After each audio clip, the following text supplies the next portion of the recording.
eh, orang tua perempuan dari mama saya dulu itu sering ke Medan. Ya, kalau saya manggilnya Biring. Ya, karena Bruce Biring. Ya, jadi manggilnya Biring. Opung saya, Bapak Ibu Saudara. Nah, jadi kalau ke Medan, Biring saya ini dia selalu bawa Indomilk rasa coklat. Yang botol itu, Bapak Ibu Saudara. Tiap datang, saya nggak tahu apakah dilihatnya aku kurang gizi, mungkin karena kurus. Jadi dibawanya terus. Ya memang dari sekarang masih kurus, Bapak. Bukan karena kurang gizi. Tapi terus dia bawa Indomie kalau dia datang ke Medan. Waktu itu masih di gereja lama, bangunan yang lama. Beliau sering datang. Nah, pernah satu kali dia bawa 5 botol Indomie rasa coklat. Khusus untuk saya. Dan berbeda dengan adik saya, Duma. Epan waktu itu belum ada. Nah, karena ada 5, saya nggak mau langsung menghabiskannya di hari yang sama, Bapak Ibu Saudara. Saya simpan. 1 saya minum, 4 saya simpan. Saya simpan di tempat di mana satu pun nggak ada orang yang tahu. Mama saya nggak tahu, bapak saya nggak tahu, adik saya nggak tahu. Bahkan saya sendiri jadi lupa. 2 minggu saya lupa di mana saya letakkan minuman tadi, Bapak Ibu Saudara. Dan singkat cerita, lewat 2 minggu, oh saya ingat, saya simpan di mana. Lalu saya ambillah, ada 4. Lalu saya mau minum, Bapak Ibu Saudara, terus mama saya bilang, coba lihat dulu expirednya.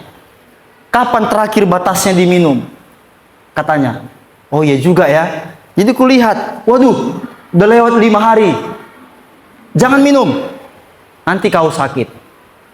Nanti kau sakit, katanya.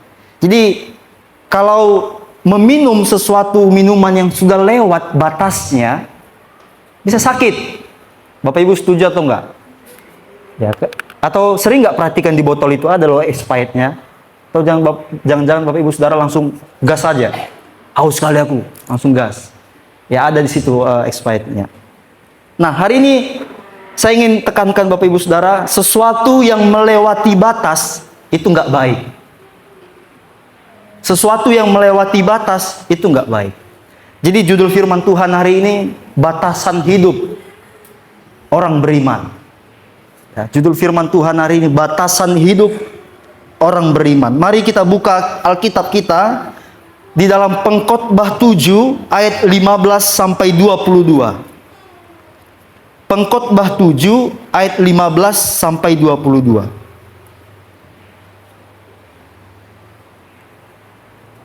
Ya, saya sudah buat di depan. Kalau Bapak Ibu lihat, bisa kelihatan karena tulisannya kecil, bisa lihat ke depan. Kalau tidak, lihat Alkitabnya masing-masing. Kita baca secara bergantian Bapak Ibu Saudara. Yang pria ayat yang ganjil, yang wanita ayat yang genap. Nanti di ayat terakhir, ayat 22, kita baca secara bersama-sama. Ya, setelah hitungan yang ketiga, dimulai dari pria. 1, 2, 3. Dalam hidupku yang sia-sia, aku telah melihat segala hal ini.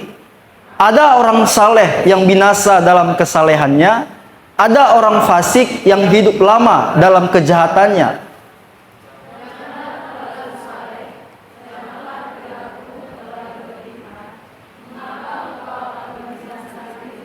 Laki-laki, janganlah terlalu fasik, janganlah bodoh. Mengapa engkau mau mati sebelum waktumu?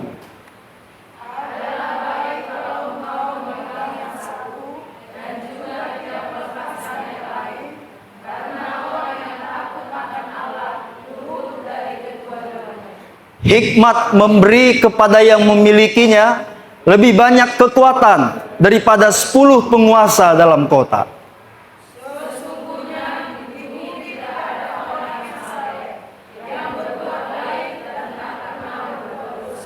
Juga janganlah memperhatikan segala perkataan yang diucapkan orang, supaya engkau tidak mendengar pelayanmu mengutuki engkau bersama-sama. Karena hatimu tahu bahwa engkau juga kerap kali mengutuki orang-orang lain. Ya, puji Tuhan. Nah, Pengkhotbah ini ditulis oleh Raja Salomo, Bapak Ibu Saudara. Pengkhotbah itu termasuk di dalam kitab hikmat, ya, kitab-kitab. Jadi saya beritahu semalam kepada pemuda remaja dalam ibadah kami, hikmat itu berbeda dengan pintar. Pintar berbeda dengan bijaksana. Bijaksana berbeda dengan hikmat. Bapak Ibu pintar, kalau mau pingin pintar, belajar, sekolah, belajar, kita jadi pintar. Bijaksana Bapak Ibu Saudara, kita belajar melihat pengalaman orang lain, belajar dari pengalaman orang lain, bahkan belajar dari pengalaman diri kita sendiri yang udah kita lalui, perjalanan hidup kita, itu bijaksana. Dari situ kita bijak. Tapi hikmat Bapak Ibu Saudara tidak kita dapat di bangku sekolah, tidak kita dapat dari pengalaman, kita dapat dari hubungan kita dengan Tuhan. Semakin berkualitas hubungan saudara dan saya dengan Tuhan, semakin berhikmatlah orang itu. Semakin berhikmat. Ya. Itu perbedaannya Bapak Ibu Saudara. Dan Salomo memperhatikan bahwa setiap kelompok, setiap orang mempunyai batasan dalam hidupnya. Sehingga di ayat 15 dia mulai dengan, dalam hidupku yang sia-sia katanya, aku telah melihat segala hal ini. Dia melihat segala hal ini. Ada dua kelompok, yaitu orang saleh dan orang fasik, yang dia lihat dalam hidup yang sia-sia. Dia memperhatikan kelompok, bahwa setiap kelompok mempunyai batasan. Artinya Bapak Ibu, ada seperti peraturannya gitu ya, kira-kira, yang tidak boleh dilanggar, kira-kira seperti itu. Nah, termasuklah orang-orang beriman Bapak Ibu Saudara. Termasuklah orang-orang beriman punya batasan-batasan yang tidak boleh dilewati dalam kehidupannya, dalam perjalanan kehidupannya. Tadi saya katakan Bapak Ibu, yang dilihat oleh pengkhotbah yaitu dua kelompok, ya. Yaitu tadi orang saleh dan orang fasik. Coba perhatikan kata-kata ini. Ada orang saleh yang binasa dalam kesalehannya. Ada orang fasik yang hidup lama dalam kejahatannya. Saya sering dengar kata-kata orang baik cepat matinya. Katanya gitu. Orang jahat susah kali mati. Dilempar dari tebing 3 kali nggak mati. Susah kali mati. Tapi saya sedikit kurang tidak setuju dengan perkataan itu, karena banyak orang benar hidupnya lama Bapak Ibu. Gembala saya yang di Jakarta umurnya sekarang 87 tahun. Tuh, jadi apa yang dimaksud Salomo? Orang saleh binasa dalam kesalehannya, ada orang fasik yang hidup lama dalam kejahatan. Yang dimaksud Salomo, sikit orang saleh, banyak orang fasik. Sikit orang saleh, banyak orang fasik Bapak Ibu Saudara. Itu yang dimaksud oleh Salomo. Benar atau enggak? Banyak orang fasik, tapi sedikit orang saleh.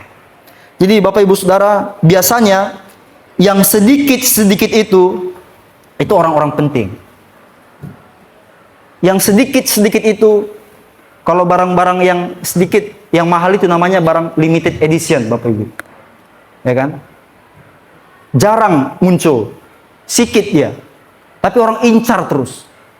Ya, sama seperti kita. Kita ini orang-orang limited edition. Bilang samping kiri kananmu, kau limited edition. Ya. Kita limited edition Bapak Ibu Saudara. Ya. Kita orang-orang sedikit. Nah, maka dari itu Bapak Ibu Saudara, karena kita sedikit, pentinglah untuk kita mengetahui apa saja batasan-batasan kita. Amin Bapak Ibu Saudara. Karena kita sedikit, orang-orang penting harus tahu apa saja batasan-batasan dalam hidupnya. Yang pertama Bapak Ibu, mari kita baca bersama-sama hanya 2 ayat ya. 1, 2, 3. Janganlah terlalu saleh, janganlah perilakumu terlalu berhikmat. Mengapa engkau akan membinasakan dirimu sendiri? Janganlah terlalu fasik, janganlah bodoh. Mengapa engkau mau mati sebelum waktu? Saya lanjutkan saja. Adalah baik kalau engkau memegang yang satu dan juga tidak melepaskan yang lain. Karena orang yang takut akan Allah luput dari kedua-duanya. Bentuk orang beriman yang melewati batas, Bapak Ibu Saudara, berlebihan. Pertama, berlebihan. Di ayat 16 dikatakan, janganlah terlalu saleh. Janganlah terlalu saleh. Lalu di ayat 17 dikatakan kepada orang fasik, janganlah terlalu fasik. Ya. Sekilas senang ya dengan ayat ini. Puji Tuhan, gak perlu terlalu saleh. Puji Tuhan, gak perlu terlalu fasik. Tengah-tengah aja. Bapak Ibu Saudara, Alkitab gak pernah ngajarkan tengah-tengah. Alkitab tuntut mau kiri atau kanan. Pilih satu posisi. Jadi yang dimaksud dengan teks ini Bapak Ibu Saudara, terlalu saleh itu sindiran. Sindiran. Terlalu saleh. Terlalu saleh. Mengapa saya sebut sindiran? Apa kata-kata yang berikutnya? Mengapa engkau membinasakan dirimu sendiri? Saking salehnya, dirinya sendiri dibinasakannya. Saking salehnya. Nah, Bapak Ibu Saudara, kita tidak diajarkan untuk gak rohani dan gak jahat. Bukan. Gak bisa Bapak Ibu. Saudara harus pilih mau rohani atau mau jahat. Gak bisa di tengah-tengah. Seperti apa kata Wahyu 3 ayat 16. Jangan suam-suam kuku. Jangan suam-suam kuku. Harus panas. Harus dingin. Jangan gak dingin gak panas. Itu kata Alkitab. Jadi Bapak Ibu Saudara, kita harus pilih. Dan ketika saudara memilihnya, firman Tuhan katakan, jangan terlalu saleh. Kalau Bapak Ibu memilih fasik, jangan terlalu fasik. Tapi saya yakin dan percaya kita orang-orang saleh semuanya. Kita orang-orang benar semuanya. Dan firman Tuhan katakan, jangan terlalu saleh. Ini adalah istilah yang diarahkan untuk anak-anak Tuhan yang berpikir, kalau Tuhan tidak bekerja dengan cara-cara hukum-hukum alam. Jadi sekali lagi Bapak Ibu Saudara, ini adalah istilah yang diarahkan atau ditujukan kepada anak-anak Tuhan yang berpikir, kalau Tuhan tidak bekerja berdasarkan hukum alam. Saya kasih contoh Bapak Ibu Saudara. Saya punya teman orang tuanya pendeta. Dia cerita sendiri ke saya. Lalu dia bilang kayak gini. Bapakku meninggal umurnya di bawah 55 tahun. Oh iya, kenapa? Susah kali bapakku dibilang. Oh iya, kenapa rupanya? Udah sakit gula, asam urat, durian ditekan terus. Tiap pagi minum teh manis, sorenya minum teh susu. Setiap hari. Itu berlebihan Bapak Ibu Saudara. Tuhan bekerja dengan cara hukum alam. Kita bisa yakin Tuhan sembuhkan kita, nggak salah Bapak Ibu.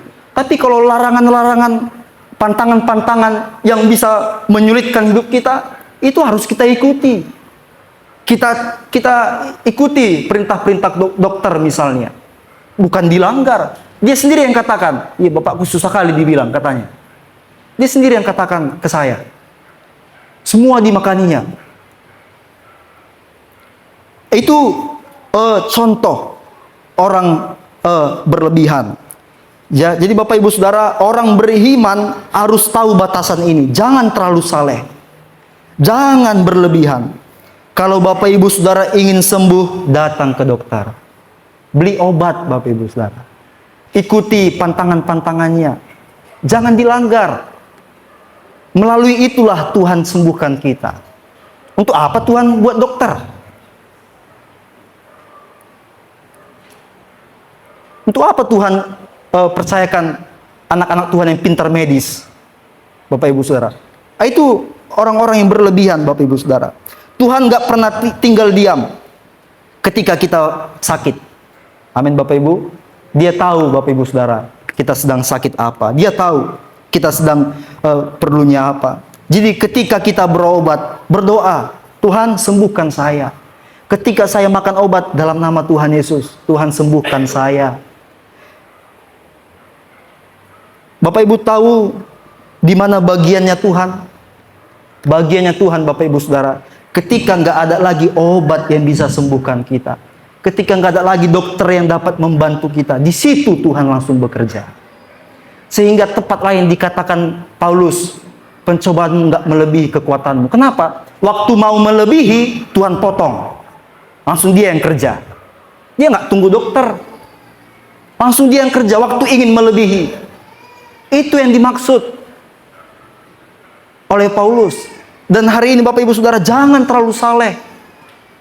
Ya, bagi Bapak Ibu yang rindu dan ingin agar ekonominya diangkat, dipulihkan oleh Tuhan, ingat, jangan berlebihan, jangan terlalu saleh. Bapak Ibu perlu bekerja, Bapak Ibu Saudara, mengusahakan sesuatu, apapun yang dapat Bapak Ibu bisa usahakan. Sekarang teknologi sudah semakin tinggi, semakin canggih. Bapak Ibu Saudara letakkan HP di sini, kita ngomong-ngomong bisa dapat uang. Jualan ini, jualan itu, nggak perlu kita ke pasar misalnya. Kalau malas ke pasar, ada banyak. Tuhan buka jalan agar kita mengusahakan sesuatu. Terlalu berlebihan kalau kita rindu Tuhan pulihkan ekonomiku, tapi kita duduk di rumah 24 jam, kita terus duduk di rumah. Itu yang dimaksud dengan jangan terlalu saleh, Bapak Ibu Saudara. Jangan terlalu saleh. Bapak Ibu Saudara tahu bagaimana apa bagian Tuhan dalam pekerjaan kita? Ketika Bapak Ibu semakin besar kebutuhannya dalam keluarga, pekerjaanmu tadinya yang menghasilkan gaji minim, Tuhan berkati engkau. Karena kenapa? Tuhan lihat, oh semakin besar kebutuhannya, semakin besar anak-anaknya. Dari pekerjaan itu Tuhan berkati kita lebih, Bapak Ibu Saudara. Itu bagiannya Tuhan. Itu bagiannya Tuhan. Makanya tepat yang dikatakan oleh Rasul Paulus, pencobaanmu tidak melebihi kekuatanmu. Waktu mau melebihi, dipotongnya. Langsung Tuhan yang kerja. Makin besar keperluannya. Anaknya butuh ini, anaknya butuh ini. Dia cuman kerja ini. Dari situ Tuhan berkati kehidupan kita, Bapak Ibu Saudara. Dari situ Tuhan berkati. Nah, orang beriman harus tahu batasan ini. Jangan terlalu saleh. Ya, itu yang dimaksud dengan jangan terlalu saleh, Bapak Ibu Saudara.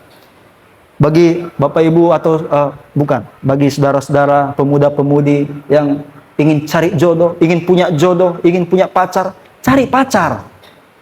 Yang ingin menikah, cari pasangan. Tuhan kirimkan aku pasangan, saudara duduk di rumah. Siapa yang mau datang? Yang datang nanti Poki Putih datang. Masa terima kasih Tuhan yang jawaban doaku. Cari saudara, usahakan. Tepatlah kata firman Tuhan atau kata-kata istilah rohani, bekerja sambil berdoa. Ya, Bapak Ibu Saudara. Amin Bapak Ibu. Ya, inilah yang harus kita ingat, ya. Bahwa kita jangan menjadi anak-anak Tuhan yang berlebihan. Ketika Bapak Ibu, saya dan saudara berlebihan, terlalu saleh, saudara dan saya sudah melewati batas. Saudara harus kembali. Saudara harus kembali. Ya, bekerjalah dan sambil berdoa. Disitulah Tuhan akan menyatakan kuasanya dalam kehidupan kita. Tapi tak menutup kemungkinan juga, ya Bapak Ibu, dia langsung mengerjakan sesuatu dalam hidup kita tanpa melihat hukum-hukum alam. Ya. Intinya kita harus ingat, Tuhan bekerja dengan dua cara. Berdasarkan hukum alam, dan yang kedua, melampaui hukum alam. Ya, sama seperti kita mau beli tanah, Bapak Ibu Saudara. Bukankah kita semua turut bersumbangsi? Sisanya kita serahkan ke Tuhan. Sisanya kita serahkan ke Tuhan. Ya. Nah, yang kedua, Bapak Ibu Saudara, apa bentuk orang beriman yang melewati batasan? Saya akan baca ayat yang ke-20 sampai ayat yang ke-22.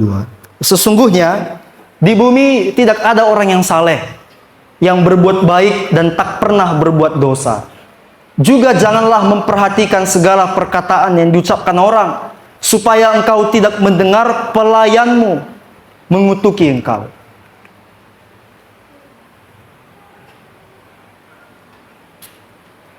Bentuk yang pertama itu terkait dengan hubungan kita ke Tuhan, ya.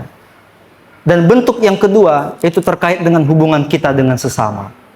Dalam hubungan kita dengan sesama, Bapak Ibu, kita juga memiliki batasan-batasan yang nggak boleh kita lewati. yang nggak boleh kita lewati. Nah, pengkhotbah tidak lagi menggunakan kata terlalu saleh. Kata terlalu saleh hanya muncul di ayat 16. Ya. Dan di ayat 21, 22, maaf, 20, 21, 22 dia gunakan orang yang saleh. Jadi makna ini adalah makna yang sebenarnya, orang yang saleh. Firman Tuhan katakan di ayat 20, sesungguhnya di bumi tidak ada orang yang saleh yang berbuat baik dan tak pernah berbuat dosa.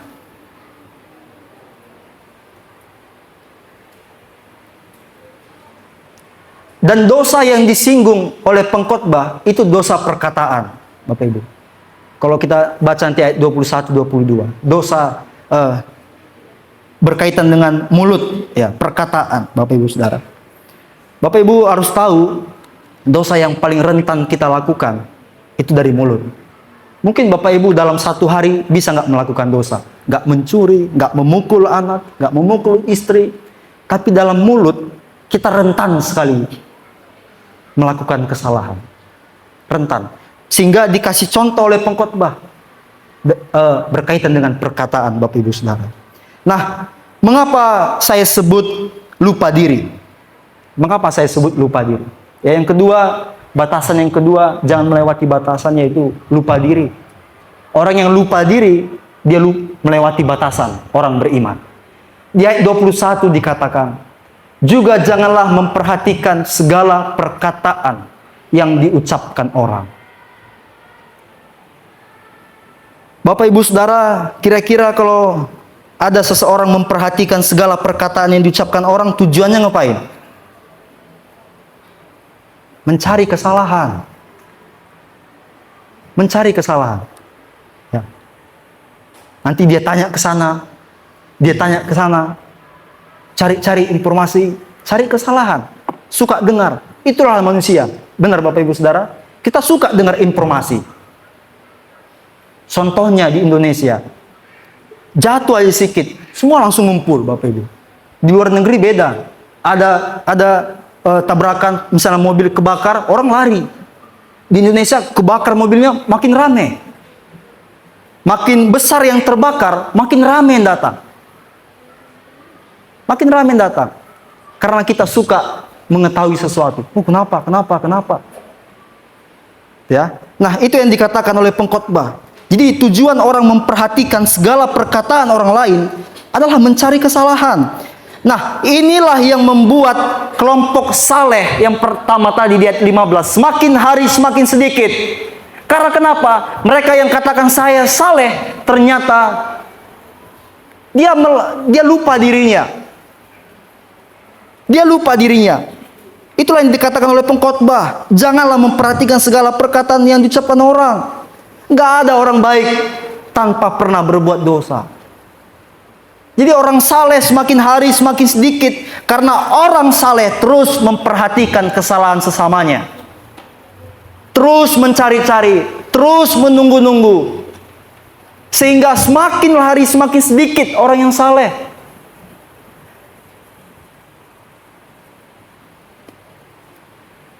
Masih banyak orang-orang benar yang tidak mau dinilai, tidak mau dinasehati, maunya menasehati, maunya menilai. Bapak Ibu Saudara, ketika dinasehati marah, nggak terima. Ada yang terima, tapi dengan menjawabi dalam hati. Bergerutu, bersungut-sungut. Jadi makanya dikatakan di ayat 22, saya lupa membuatnya. Karena hatimu tahu bahwa engkau juga kerap kali mengutuki orang-orang lain. Hati kita yang tahu apakah kita menerima penilaian orang dengan hati. Apakah kita menerima nasihat orang dengan hati. Hati kita yang tahu. Dan pengkhotbah pastikan, hatimu pasti tahu kamu terima atau enggak. Kamu bersungut-sungut atau enggak. Hatimu pasti tahu. Tapi kita suka menasihati orang. Nah, orang yang enggak mau menerima nasihat, Bapak Ibu Saudara, saya perlu kasih tahu rahasia ini. Orang yang nggak mau menerima nasihat, ketika dia menasehati orang lain nggak terima, tumpul nasihatnya. Ingat itu Bapak Ibu Saudara. Orang yang nggak mau dinilai, ketika dia menilai orang, tumpul penilaiannya. Kenapa? Kita enggak. Kita enggak. Jadi Bapak Ibu Saudara, itulah perjuangan anak-anak Tuhan. Itulah perjuangan kita. Mengingat siapa diri kita, Bapak Ibu Saudara. Nah, inilah juga Bapak Ibu harus tahu mengapa iman orang yang benar tidak berdampak kepada orang-orang fasik yang lebih banyak daripada orang-orang benar tadi. Satu, karena hal ini, karena sikap kita tadi yang tidak suka dinilai, tidak suka menerima penilaian orang, masukan dari orang lain. Tapi anehnya kita suka menasehati, kita suka menilai. Maksudnya Bapak Ibu nggak salah, ahli itu nggak salah. Jadi Bapak Ibu jangan nggak salah menilai. Cuman ingat, kita juga harus siap dinilai. Nggak salah menasehati Bapak Ibu. Jangan jadi berhenti menasehati. Tapi ingat, kalau ingin nasihatmu nggak tumpul tajam seperti pisau, terima nasihat, terima penilaian. Nggak salah, nggak ada yang salah. Itulah kata pengkhotbah, jangan lupa diri kita siapa. Ada satu prinsip hidup yang kalau jujur Bapak Ibu Saudara, baru 2 tahun terakhir saya pegang. Prinsip hidup ini saya ambil dari Alkitab tentunya, di dalam Yohanes 8. Bapak Ibu tahu apa yang terjadi dalam Yohanes 8, yaitu ada orang-orang Farisi membawa perempuan yang berzina ke tengah-tengah Yesus. Dia bawa, Yesus, ini perempuan berzina. Orang-orang Farisi, orang-orang ahli Taurat. Terus mereka bilang, Yesus, kata Taurat, perempuan ini harus dilempari batu sampai mati. Yesus tunduk dulu, dia menulis Bapak Ibu seperti ini. Kita tidak tahu apa yang ditulis, baru dia berdiri.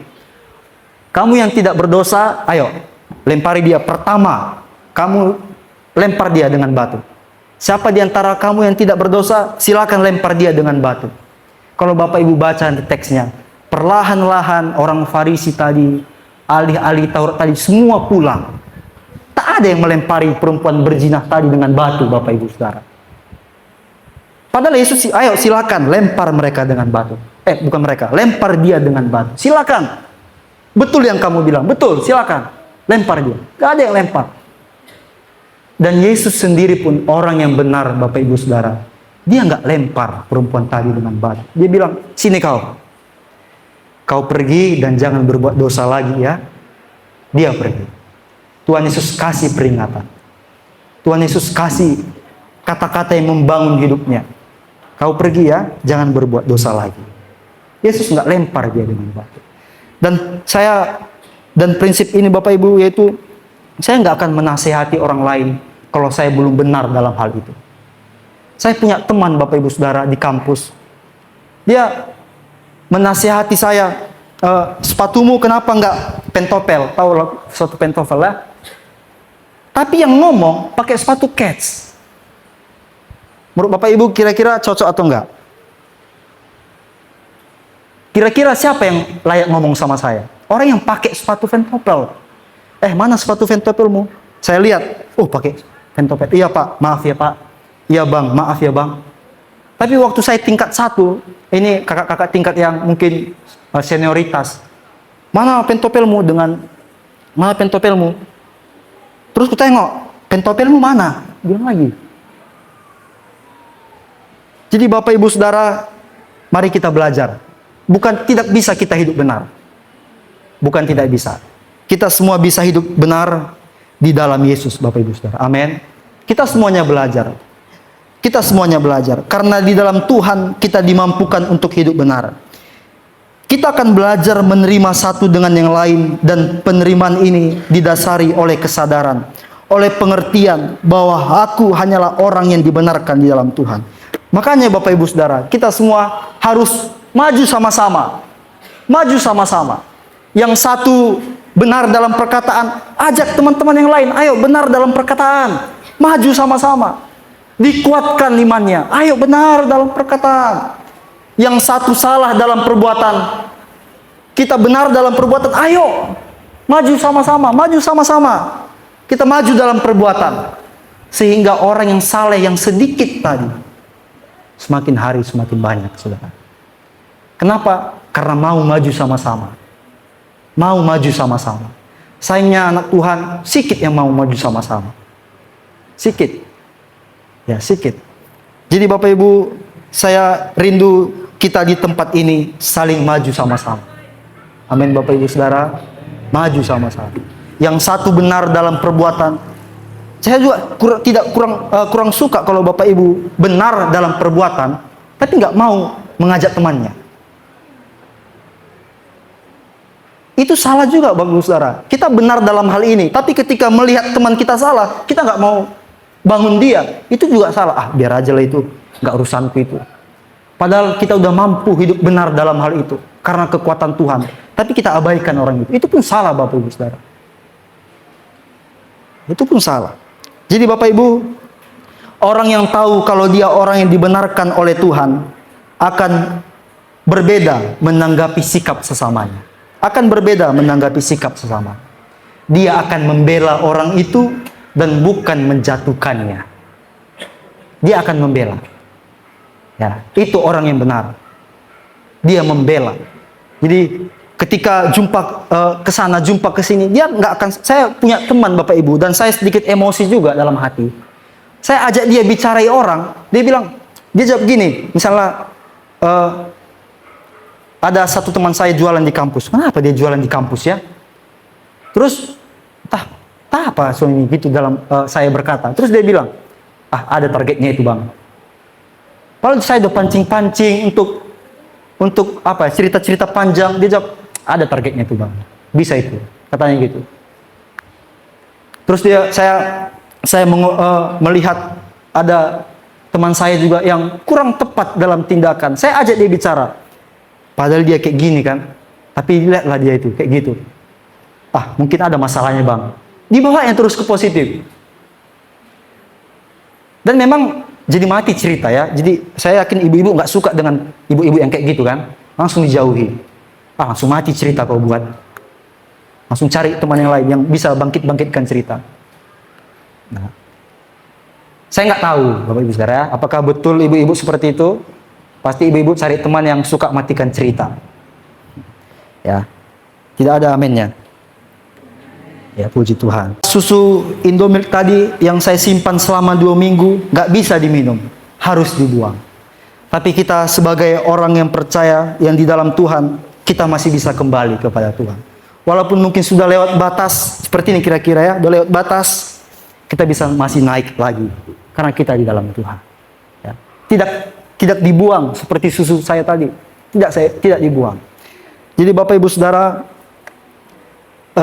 engkau yang sudah melewati batas itu dengan hidup terlalu saleh, engkau yang sudah melewati batas itu dengan lupa siapa dirimu, kita masih bisa kembali. Amin. Mari kembali dan pastikan kita tidak lewat batas.